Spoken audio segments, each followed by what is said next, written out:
Pagbati sa ating mga viewers. Mga ka-SSS members, SSS pensioners.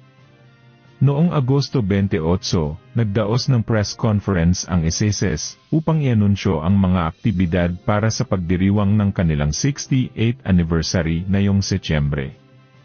Pinangunahan ito ni SSS President at CEO Robert Joseph Declaro, kasama ng ilang commissioners. Setyembre 1, simula ng mga aktibidad at eksaktong araw ng anibersaryo ng SSS. Setyembre 12, Pensioners Day sa 19 na lugar sa buong bansa.